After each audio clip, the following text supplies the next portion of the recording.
மரியாதைக்கு பேசு. நான் உன் கூட இருக்கேங்கிறத காட்டிக்காத. நீயா வர சொல்ற மாதிரி வர சொல்ல. ஓகே? உங்க 2 பேருக்கு நடுவில் நான் மாட்டிக்கிட்டேன். இப்படி டார்ச்சர் பண்றீங்கடா. பேசுற.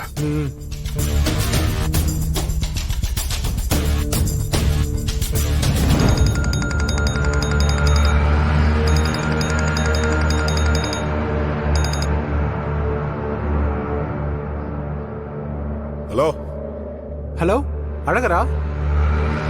ஆமா, யாரு? மச்சான், நான் சுந்தர் பேசுறேன்டா.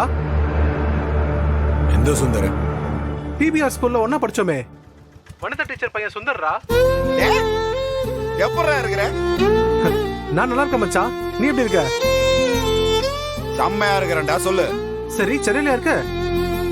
ஆமா, நீ எங்க இருக்கிற? நானும் சென்னையில தான் இருக்கேன். இங்கே செட்டில் ஆகி ஒரு 10 வருஷம் ஆச்சுடா. செம்மடா, கல்யாணம் ஆயிடுச்சா? குட்டி கிட்டி போட்டியா? அதை ஏன் மச்சான் கேக்குற? ஒரே ஒரு பொண்டாட்டிடா, 2 குழந்தைங்க.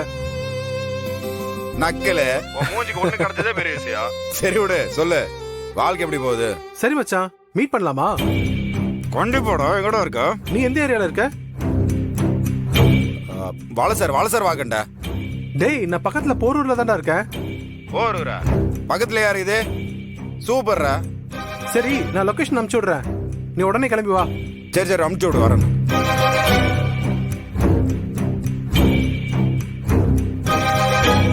இவன் எதுக்கு திடீர்னு கூப்பிடுறான் இத்தனை வருஷம் கழிச்சு?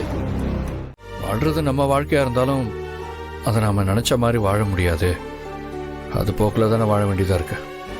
என்னாச்சு உனக்கு? எதுக்கு ஞானி மாதிரிலாம் பேசிட்டு இருக்கிற? நான் எங்க மச்சான் பேசுறேன், வாழ்க்கை கொடுத்த அனுபவம் தான் பேச வைக்குது. பண்ணு, இந்த மாதிரி 10-15 மேட்டர்லாம் ஒன்னொன்னா எழுதி வச்சுக்கோ. அதுக்கப்புறம் நீ ஒரு ஆசிரமம் ஒன்று கட்டு. அதுல சுவாமி ஆதினந்தா மாதிரி நடுவில் உட்காந்து இந்த மாதிரிலாம் ஏதோ ஒன்று பேசிட்டே இருந்தீங்கன்னா கலெக்ஷன் கொட்டுன்னு கொட்டுமே உனக்கு. என்ன நக்கல? சந்தோஷமா இருக்கடா. எங்க எல்லாருமே நீ மறந்துடுவியோன்னு நான் பயந்துட்டே இருந்தேன்டா. அந்த மாதிரி எதுவும் நடக்கல. நீ பழைய ஆதியா தான் இருக்க.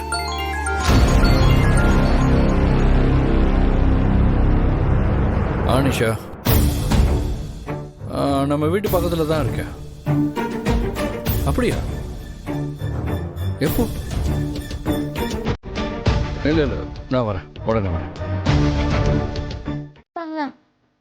அதனால அப்பா உன்னை கண்டிப்பா புரிஞ்சுப்பாருமா. என்னன்னு தெரியலடி, நேத்து இதே நேரம் ஏண்டா பிறந்தோன்னு நினைச்சு அழுதுட்டு இருந்தேன். அப்பா திரும்பவும் நம்ம வாழ்க்கையில வரவே மாட்டாருன்னு நினைச்சு புலம்பிட்டு இருந்தேன். ஆனா இன்னைக்கு நாம சாமி கும்பிட்டதுல இருந்து அப்பாவும் நானும் ஒண்ணு சேர்ந்துருவோன்னு மனசு சொல்லிட்டே இருக்கு. நாம திரும்பவும் பழைய மாதிரி சந்தோஷமா இருப்போம்னு தோணிட்டே இருக்கு தமிழ். எனக்கும் அப்படிதாம்மா இருக்கு. இல்லைன்னா எப்பவுமே என் முகம் சோகமாவே இருக்கும், என் கண்ணுல எப்பவுமே கண்ணீர் வந்துட்டே இருக்கும். ஆனா இன்னைக்கு என்னன்னு தெரியல, அப்பா நம்ம கூட இருக்கும்போது எவ்வளவு சந்தோஷமா இருக்குமோ அப்படி இருக்குமா.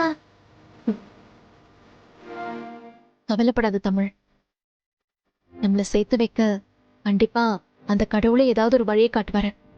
இல்லைன்னா அதுக்காக வேற யாரையாவது அனுப்பி வைப்பாரு. நல்லதே நடக்கும்னு நம்புவோம். சரி, இந்தா பால் குடி.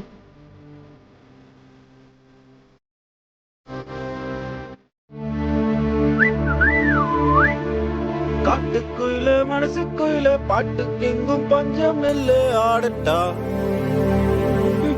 உனக்கு விவசாயம் இல்லையாடா? ஸ்வீட் வாங்கிட்டு வரதுக்கு எதுக்கடி விவசாயம் வேணும்? காசு இருந்தா பார்த்தாதான் என்ன? எரிச்சல கிளப்பாத. வீட்டுல என்ன நடந்துச்சுன்னு எல்லாத்தையும் மறந்துட்டியா? பாரதி வாழ்க்கை எப்படி இருக்குன்னு பாத்துட்டு தானே இருக்க. உன்னால எப்படி இவ்வளவு சந்தோஷமா இருக்க முடியுது? அவளை அழட்டோன்னு விட்டு நம்ம இப்படி சந்தோஷமா இருக்கணும் இல்ல? நான் ஸ்வீட் வாங்கிட்டு வந்தது அவ்வளவு பெரிய குத்தமா? எல்லாத்துக்கும் நேரம் காலம்னு ஒண்ணு இருக்கு, எல்லாத்துக்கும் மேல இங்கீதோன்னு ஒண்ணு இருக்கு. ஒரு விஷயம் சொல்லலான்னு வந்தேன். சரி, அது ஸ்வீட்டோட ஆரம்பிக்கலான்னு நினைச்சேன். சும்மா தர்மாஸ்பத்திரி நர்ஸ் மாதிரி எது கொந்தளிச்சிட்டு இருக்கிற நீ? அப்படி என்ன முக்கியமான விஷயம் இருக்க போது? பாரதிக்கும் ஆதிக்கும் நடுவில் இப்படி ஒரு பிரச்சனை இருக்கும்போது எனக்கு எதுவுமே முக்கியம் இல்ல, புரிஞ்சுதா? அவங்க சந்தோஷம் தான் நம்ம சந்தோஷங்கிறத நீ மறந்துருன. ஆமா, நான் பாரதிய பத்தி யோசிக்கிறேன்ல, நீ அதை பத்தி யோசிக்கவே மாட்டியாடா? மாட்ட? என்ன விஷயம் சொல்ல வந்தேன்னு கூட கேட்க மாட்டியா நீ? எனக்கு ஒரு 1000 கோடி கொட்டி கொடு, சொர்க்கமே வந்து என் கண்ணு முன்னாடி நின்னாலும் அது எனக்கு முக்கியமா தெரியலடா. எனக்கு ஆதியும் பாரதியும் ஒண்ணு சேர்றதுதான் சந்தோஷம். நான் என்ன சொல்ல வரேன்னு முதல்ல கேள்றே. முடியாது. கேள்றே, கேட்டு தொலைய. அதுக்கப்புறம் என்ன பேசணுமோ பேசி தொலை. முதல்ல என்னன்றது கேள. நீ எப்படி அவங்க 2 பேர் சேரணும்னு நினைக்கிறியோ அதே மாதிரி தான் நானும் நினைக்கிறேன். தெரியுது. சேர்த்து வைக்கிற மூஞ்சுதான் ஸ்வீட் வாங்கிட்டு வந்ததா? இந்த சொல்வாங்கல்ல எழவு வீட்டுல பட்டு புடவை உட்காந்து வித்துட்டு இருக்காங்கன்னு, அந்த மாதிரி பாரதி அங்க அழுதுட்டு இருக்கா, நம்ம ஸ்வீட்டை கொட்டிட்டு உட்காந்துட்டு இருக்கோம். சரியா வாங்கிட்டு வந்துட்டே. என் சந்தோஷத்தை எப்படி சொல்லணும்னு தெரியல, ஏதோ ஒன்று வாங்கிட்டு வரணும்னு நினைச்சு வாங்கிட்டு வந்தேன். ஆதிய பார்த்தேன் இன்னைக்கு நானு. அவனுக்கு ஞாபகம் இருக்குது எல்லாமே. டேய், நடந்த எல்லாத்தையுமே என்கிட்ட பேசினா, என்கிட்ட மன்னிப்பு கேட்டாட்டு கொஞ்சோண்டு சந்தோஷப்பட்டேன். சரி அது சொல்லான்னு வந்தா. டேய் டேய் நிஜமாதான் சொல்ற. டேய் கை. சரி சரி. டேய் மாமா, நீ நிஜமா சொல்றியாடா? இந்த இளவு சொல்றதுக்கு தாண்டி வந்தேன் நான். சாரிடா. எரிஞ்சு எரிஞ்சு விழுகிறேன். டேய் கையில் தொடாதுரு. சரி, என்ன பத்தி உனக்கு தெரியும்ல, சும்மா கோவப்படுவேன் அப்பப்போ. சரி சொல்லு, என்ன நடந்துச்சு? சுந்தர் என் ஸ்கூல் ஃப்ரெண்ட் ஒருத்தண்டி பாக்கணும்னு வர சொன்னான். போன நான் அங்க ஆதி அவன் கூட நின்று இருந்தான். சரி நான் அவனை தெரியாத மாதிரியே பேசலாம்னு சொல்லிட்டு சீனை போட்டு பேசிட்டு இருந்தேன் நானு.